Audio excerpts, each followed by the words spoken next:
I'm Susie. And this is Gail. Have you ever made a souffle? Souffles may seem challenging, but have no fear. We'll show you how while learning principles of food science. Souffles can be a sweet dessert, like the one in this activity, or a savory main dish made with cheese and veggies. Before starting the souffle, which uses eggs, there's something you really need to know. Eggs may harbor a special type of disease-causing bacteria called Salmonella enteritidis, or SE. One bad egg, if temperature abused, which means it wasn't kept cold or wasn't cooked thoroughly, may cause serious illness. Bacteria grow and multiply in the temperature danger zone from 40 to 140 degrees. They double every 20 minutes at the higher end of the range. I'll show you what I mean. Here's an egg with Salmonella enteritidis. Check this out. Inside the egg are white, yolk, and Salmonella represented here in green.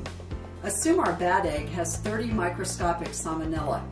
Doubling every 20 minutes as you see in each glass jar, 30 bacteria multiply to 960 in a mere 100 minutes. When bacteria are present, it doesn't take much Salmonella enteritidis to cause a problem when eggs are in the danger zone. And if people want to know more about food safety, visit fightback.org.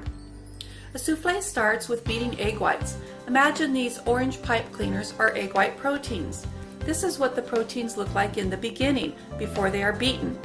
As the egg proteins are beaten, they denature and unwind a bit. As beating continues, air is incorporated into the egg whites. They coagulate and undergo structural changes. The proteins then realign and create a new structure, a protein film. The protein film surrounds and traps air bubbles created by beating. Added ingredients such as sugar and acid, say cream of tartar, stabilize the foam, helping it to hold the trapped air bubbles. Some of the leavening is provided by this trapped air. Additional leavening comes from the liquid and egg white foam. It changes into steam during cooking, which expands and rises, stretching the other ingredients that help form the structure. The heat of cooking then further coagulates the protein, thus making the structure of the food more firm. Now the ingredients are ready to be combined. The egg whites have been whipped to a stiff peak and are smooth and glossy. The chocolate chips and other ingredients have been melted, so take about half of the chocolate mixture and put into the egg whites. That gets folded in. To fold, take a spatula or other flat utensil, run it down the side of the bowl, and carefully take it up over the top. Twist the wrist to fold the egg whites over on top of themselves. That's why it's called folding. You fold things over on top of themselves. Add the remaining chocolate and fold again. The chocolate mixture is tricky. Be careful when melting the chips. You want them to be warm enough to fold in easily, but overheating them will make them crumble, in which case you'll need to start over. Additional heating will not melt them.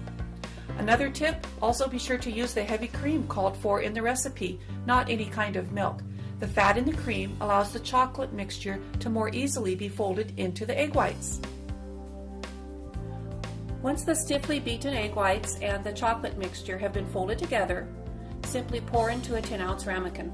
I don't have any ramekins, so I chose this oven-safe dish that has straight sides. Straight sides will help the souffle to rise properly. So now you are ready to make a sweet or savory souffle. Bon appetit!